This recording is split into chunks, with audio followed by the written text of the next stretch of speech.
Bismillahirrahmanirrahim. Assalamualaikum warahmatullahi wabarakatuh. Selamat belajar matematika SMP atau MTS kelas 7 semester 1. Video kali ini membahas sifat-sifat himpunan tentang himpunan bagian. Kompetensi dasar 3.4 menjelaskan himpunan bagian, himpunan semesta, himpunan kosong, komplement himpunan, dan melakukan operasi biner pada himpunan menggunakan masalah kontekstual. Tujuan pembelajaran kali ini diharapkan peserta didik dapat 1. Menentukan himpunan bagian dari suatu himpunan. 2. Menentukan himpunan yang bukan menjadi himpunan bagian dari suatu himpunan. Kami sajikan masalah.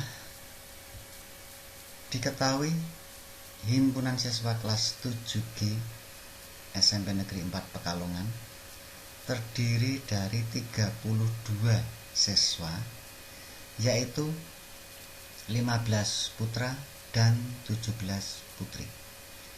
10 siswa putra gemar sepak bola, 5 siswa putra gemar voli, 9 siswa putri gemar menari, 8 siswa putri gemar menyanyi. Tentukan semua himpunan bagian yang mungkin. Jika S adalah himpunan semesta atau himpunan siswa kelas 7G SMP Negeri 4 Pekalongan. Jadi himpunan semestanya itu siswa kelas 7G SMP Negeri 4 Pekalongan. A adalah himpunan siswa kelas 7G putra. B adalah himpunan siswa kelas 7G putri. Jadi yang A itu yang putra, B itu yang putri. C adalah himpunan siswa 7G putra gemar sepak bola. D adalah himpunan siswa 7G putra gemar voli. E adalah himpunan siswa 7G putri gemar menari. F adalah himpunan siswa 7G putri gemar menyanyi. Maka antara A dan S, A itu siswa kelas 7G putra. Apakah bagian dari siswa kelas 7G? Siswa kelas 7G putra apakah bagian dari siswa kelas 7G? Otomatis ya. Berarti A itu himpunan bagian dari S. Kemudian antara B dan S. B siswa kelas 7G putri. Apakah siswa putri yang 7G itu bagian dari siswa kelas 7G? Iya. Berarti B himpunan bagian dari S. Antara C dan S. C itu siswa 7G putra gemar sepak bola. Apakah bagian dari kelas 7G juga? Iya. Berarti C himpunan bagian dari S. Antara D dan S. D itu siswa 7G putra gemar voli. Apakah bagian dari kelas 7G? Iya. Berarti D himpunan bagian dari S. E dan S. E itu siswa 7G putri gemar menari. Apakah bagian dari siswa kelas 7G? Iya. Berarti E himpunan bagian dari S. Antara F dan S. F itu siswa 7G putri gemar menyanyi. Apakah bagian dari siswa kelas 7G? Iya. Berarti F himpunan bagian dari S. Antara C dan A. C itu siswa 7G putra gemar sepak bola.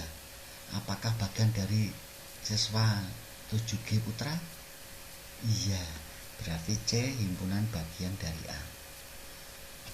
Antara D dan A. D itu siswa 7G putra gemar voli. Apakah bagian dari siswa 7G putra? Iya. Berarti D himpunan bagian dari A. Antara E dan B. E itu siswa 7G putri gemar menari. Apakah bagian dari siswa kelas 7G putri? Iya, berarti E himpunan bagian dari B. Antara F dan B, F itu siswa putri gemar menyanyi. Apakah bagian dari siswa putri? Otomatis ya, berarti F himpunan bagian dari B. Kemudian antara C dan B, C itu siswa 7G putra gemar sepak bola. Apakah bagian dari siswa putri? Otomatis tidak. Siswa putra apakah bagian dari siswa putri? Tidak. Nah, berarti C itu bukan himpunan bagian dari B. Antara D dan B, D itu siswa 7G putra gemar voli. Apakah bagian dari siswa 7G putri? Ya tidak. Berarti D bukan himpunan bagian dari B. Antara E dan A, itu siswa 7G putri gemar menari. Siswa putri gemar menari. Apakah bagian dari siswa putra? Tidak. Berarti E bukan himpunan bagian dari A.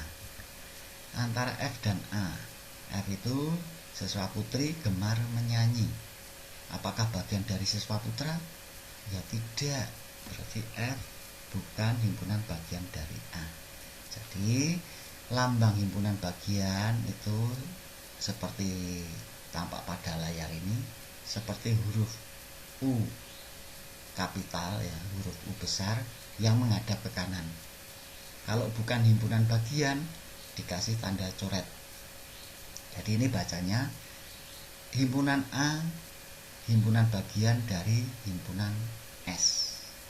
Sampingnya ini himpunan C bukan himpunan bagian dari himpunan D. Oke, kita lanjut. Definisi: himpunan B disebut himpunan bagian atau subset dari himpunan A jika setiap anggota B merupakan anggota dari A. Jadi kalau anggota B semuanya, semua anggota B itu menjadi anggota A, berarti B itu himpunan bagian dari A. Berarti himpunan bagian atau subset adalah himpunan yang semua anggotanya ada pada himpunan yang lain. Saya ulangi, himpunan bagian atau subset adalah himpunan yang semua anggotanya ada pada himpunan yang lain. B himpunan bagian dari A. Ini berarti semua anggota B merupakan anggota dari A. Jadi semua anggota B itu menjadi anggota A. Oke. Nih, kita lanjut. Dari definisi, himpunan B disebut sebagai himpunan bagian atau subset dari himpunan A jika setiap anggota B merupakan anggota dari A. Maka himpunan C bukan himpunan bagian dari A jika ada anggota C yang bukan merupakan anggota dari A. Jadi kalau ada anggota C itu bukan anggota A, itu berarti C bukan himpunan bagian dari A. Jika D himpunan kosong, kalian ingat himpunan kosong itu himpunan yang tidak mempunyai anggota. Apakah ada anggota D yang bukan merupakan anggota dari A? Ya jelas tidak. Karena apa? Karena D tidak mempunyai anggota. Jadi himpunan kosong itu tidak ada anggota yang bukan merupakan anggota dari A. Karena tidak mempunyai anggota himpunan kosong itu. Berarti D atau himpunan kosong itu himpunan bagian dari A. Jadi himpunan kosong menjadi subset atau himpunan bagian dari setiap himpunan. Oleh karena itu, himpunan kosong, himpunan bagian dari A.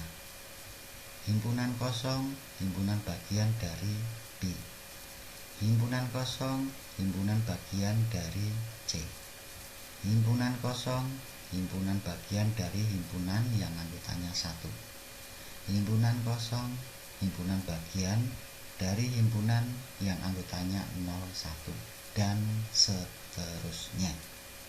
Ini yang penting, yang perlu diingat, bahwa himpunan kosong itu menjadi himpunan bagian dari setiap himpunan. Sebagai contoh, yang nomor 1, ini A adalah himpunan anggotanya 0, 1, 2, 3, 4, 5. B adalah himpunan anggotanya 1, 2, 3. C adalah himpunan anggotanya 7, 8. D adalah himpunan kosong. Berarti antara B dan A, kita lihat B. 1, di A ada. 2, di A juga ada. 3, di A juga ada. Karena semua anggota B itu ada di A atau dipunyai A juga, maka B itu himpunan bagian dari A. Kemudian antara C dan A, kita lihat C. 7, di A ada tidak? Tidak ada. Nah, karena ada anggota C yang bukan merupakan anggota dari A, maka C itu bukan himpunan bagian dari A. Kemudian antara A dan A sendiri, otomatis anggotanya semuanya sama. Berarti A itu himpunan bagian dari A sendiri. Kemudian antara D dan A, D itu himpunan kosong. Tadi sudah dijelaskan bahwa himpunan kosong itu menjadi himpunan bagian dari setiap anggota. Berarti D itu himpunan bagian dari A. Jadi kalian ingat-ingat bahwa setiap himpunan itu menjadi himpunan bagian dari dirinya sendiri. Dan himpunan kosong itu menjadi himpunan bagian dari setiap himpunan. Contoh yang nomor 2, benar atau salah. Yang A, kita perhatikan 1 yang belakang punya, 2 yang belakang punya, 3 yang belakang punya. Jadi semua anggota himpunan yang depan itu juga ada di belakang atau menjadi anggota himpunan yang belakang. Berarti himpunan yang depan itu himpunan bagian dari yang belakang. Benar. Kemudian yang B, kita lihat anggota yang depan. Himpunan negatif 1. Negatif 1 yang belakang ada tidak? Tidak. Berarti yang depan, himpunan yang depan itu bukan himpunan bagian dari yang belakang. Berarti ini salah. Kemudian C, himpunan kosong. Nah, kalau himpunan kosong itu merupakan himpunan bagian dari setiap himpunan. Berarti ini jawabnya benar. Kemudian yang D, A, himpunan bagian dari himpunan anggotanya AB. Ini A, yang belakang punya A.